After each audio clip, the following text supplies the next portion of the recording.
selling out the Forum. First Madison Square Garden, now the Forum. And he's doing it because the fans just want to see him in the ring, regardless of who he fights against. Tom, obviously. Dante's Boxing Nation.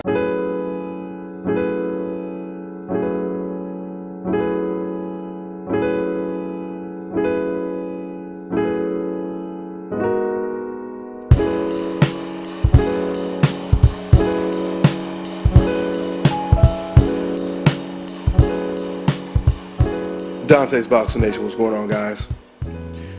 So it was just reported yesterday that Luis King Kong Ortiz has finally bought out his contract when it comes to Golden Boy Promotions. He's no longer with Golden Boy Promotions, and now he's a free agent. Ironically enough, when I think of fighters leaving a promoter and buying out contracts, I think of two fighters. I think of Floyd Mayweather, and I think of Oscar De La Hoya. They both did buyouts when they left Top Rank. I'm starting to wonder who's having the worst year right now, Top Rank or Golden Boy Promotions. We just heard a week before this news that HBO decided to pass on who was perceived as their biggest star they've had in the last 10 years outside of Floyd Mayweather, and that was Manny Pacquiao. Now this week we hear that Luis Ortiz, he walks out on Golden Boy Promotions. Whoever you would pick when it comes to having the worst year, just keep in mind when it comes to Oscar De La Hoya and Golden Boy Promotions, they just lost a possible future heavyweight champion of the world in King Kong Ortiz. When you think about the fact that this is at a time where the heavyweight division is popping now. The heavyweight division is bigger than it has been in the last 10 years. With talents like Deontay Wilder, Anthony Joshua, Tyson Fury, and Luis Ortiz pretty much being their equals, if not superior to some of those fighters I just mentioned. So this is not a good look for Oscar De La Hoya and Golden Boy Promotions. You guys all know by now, there were countless articles of Al Heyman going broke, and this is the beginning of the end for Al Heyman, and that turned out to be a manufactured story that was not true. In fact, it is quite the contrary. Because while Al Heyman is having the best year, Oscar De La Hoya, Top Rank, and HBO, they're having their worst year. And I don't know who King Kong is going to go with, if he's going to go with Rock Nation, because I hear that his fight with Alexander Ustinov will most likely be on the Andre Ward versus Kovalev undercard, which is obviously a Rock Nation promotion. If he decides to go with Rock Nation and Andre Ward pulls off that huge win over Sergey Kovalev, that definitely puts Rock Nation on the map, because now they have the pound-for-pound best fighter in the world, Andre Ward, and they have one of the best heavyweights, if not the best heavyweight in the world right now, Luis King Kong Ortiz. Or Ortiz, he could go with Al Heyman in the PBC series. I mean, he has a lot of options. But when you look at the contrast, Al Heyman versus Golden Boy Promotions, when you look at the deep roster that Al Heyman has, is there really any contest when it comes to Golden Boy, or even Top Rank at that matter? I mean, just look at all of the talent in the Al Heyman stable. You have Gervonta Tank Davis. And keep in mind, guys, because Floyd Mayweather, he made this very clear. He said that TMT and Al Heyman Promotions is pretty much the same thing. He said it's no different than saying Mayweather Promotions or saying TMT. It's all the same thing. So with that being said, Al Heyman has Keith Thurman and Sean Porter, who coincidentally were in the most watched fight this year until Errol Spence broke that record and became the most watched fight probably in the last 10, 20 years, right? And let me just touch on those views, those 6 million views that PBC Series pulled in for the Spence fight. Now, obviously, we know that they were able to generate those type of numbers because they scheduled this fight immediately following the Olympic basketball game, right? So when you say that that was just a smart business move, isn't Al Heyman, isn't Bob Arum, isn't Oscar De La Hoya, aren't they all businessmen? They're all businessmen, right? So what you basically just said about Al Heyman is the only reason this businessman was successful at putting this fight right next to the Olympics on NBC is because obviously that was a good business move. That's what you just said about Al Heyman. The only reason this businessman was successful is because he's a smart businessman. That's what you basically just said. This is no different than a taco truck or a hot dog stand guy setting up shop right outside of the Staples Center because they know that after the fight or after the basketball game, thousands of fans are going to leave the arena and they're going to walk right past all of these hot dog stands and taco trucks, etc., etc. If I were to tell you, wow, that is a smart business move, are you going to really come back at me and say, oh man, come on.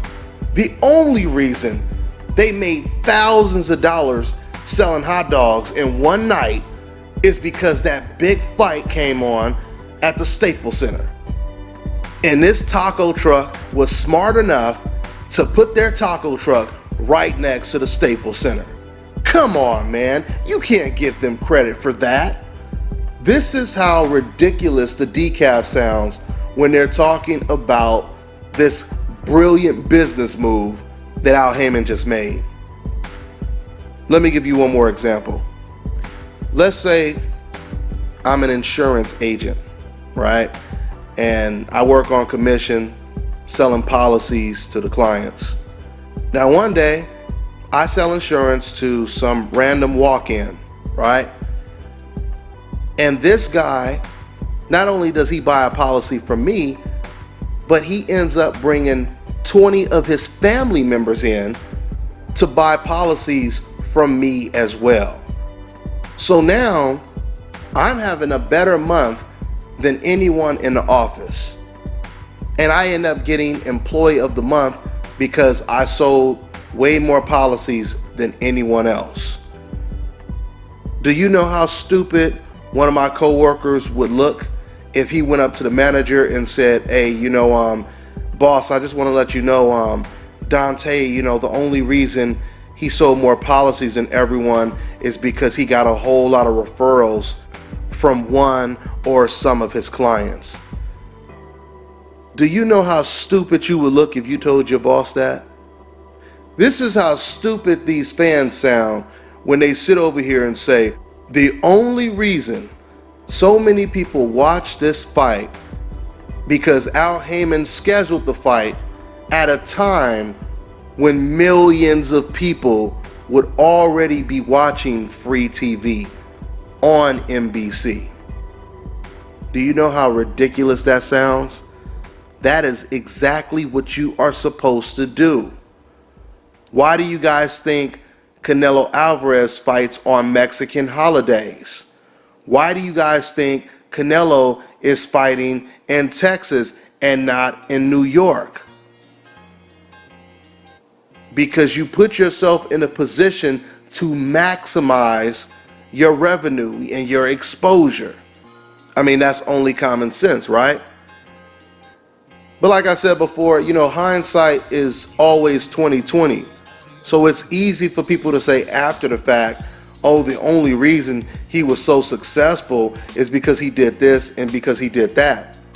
Well, if it was so obvious, that's the reason why this idea was successful, how come Oscar De La Hoya didn't come up with this idea?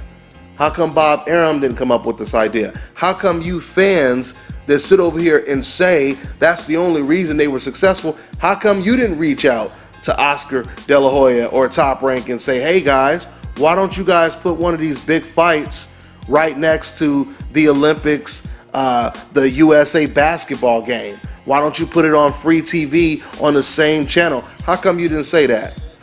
The reason why you didn't say that is because it's much easier to say after the fact, right? You also have to take into consideration Al Heyman was the person, he was the only person that was smart enough to pay for a slot on NBC so that he can benefit from moments like this, the Olympics, basketball games, right?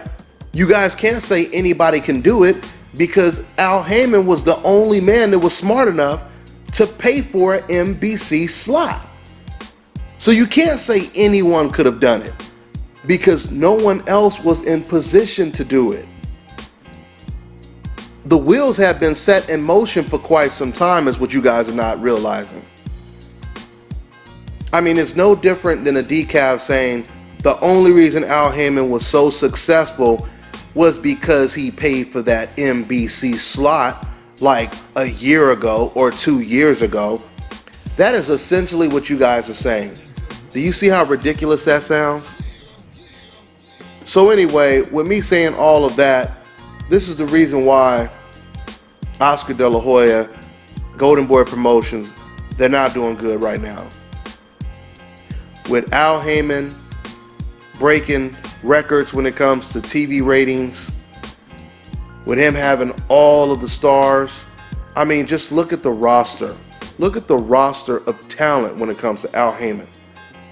Keith Thurman, Sean Porter, Errol Spence, Danny Garcia, Javante Tank Davis, Erickson Lubin, the Charlo brothers, Arthur Beterbiev, Leo Santa Cruz, Gary Russell, Carl Frampton, and I am only naming a small percentage. The pool is far more deeper than that. But when it comes to Golden Boy Promotions, who do they have? Canelo Alvarez. And quite frankly, there's no guarantee Canelo Alvarez is even going to last that much longer, guys. I mean, let's just be realistic. I mean, right now, he cherry-picked Liam Smith, thinking that Liam Smith was the easiest target or easiest opponent. He may be right, he may be wrong. One thing about Liam Smith is he is a natural junior middleweight. Now, he is slower than a Canelo Alvarez, but he's very aggressive. And we know that when Canelo Alvarez is dealing with pressure, he often takes minutes off in the rounds. And he won't be able to do that against a fighter that constantly comes forward. Unless all of a sudden Liam Smith gets cold feet like David Lemieux did when he was fighting against Gennady Golovkin. But if Liam Smith applies a lot of pressure and he does it for 12 whole rounds, this should be a very, very interesting fight. Canelo Alvarez is also talking about moving up to middleweight after this fight. You have to understand something. There's a reason why Canelo refused to move up to middleweight for so long. Because Canelo Alvarez, he has gotten extremely comfortable with his size advantage over a lot of these fighters. Canelo Alvarez, he realizes that if he moves up in weight, he'll be facing guys that rehydrate around the same amount of weight that he rehydrates to. Therefore, the massive size advantage is reduced. Okay? Canelo understands that. Gennady Golovkin understands that as well. That's why he stayed at 160 for quite some time. And they're talking about moving up eventually to 168. But I'm telling you, I mean, once again, all fighters can't just move up in multiple weight classes and be as dominant as they were in the smaller weight classes. Because a lot of these fighters, they rely on one component, and that's power. They don't have plan A, B, and C just in case power doesn't work. Special fighters like Andre Ward, Guillermo Rigo, Floyd Mayweather. They are the exceptions. And I would say maybe even Lomachenko, but once again, we have to see how Lomachenko does against Salido in a rematch, because still we don't know if that was just him being inexperienced or he's going to always have problems with that type of style. But getting back to Canelo Alvarez and Golden Boy Promotions' dilemma, once again, this is not a good look for them. I mean, the rumors were already running rampant that Golden Boy, they really only care about Canelo Alvarez. And regardless if that was true or not, obviously Luis Ortiz, he kind of felt that way. So I guess that says something right there.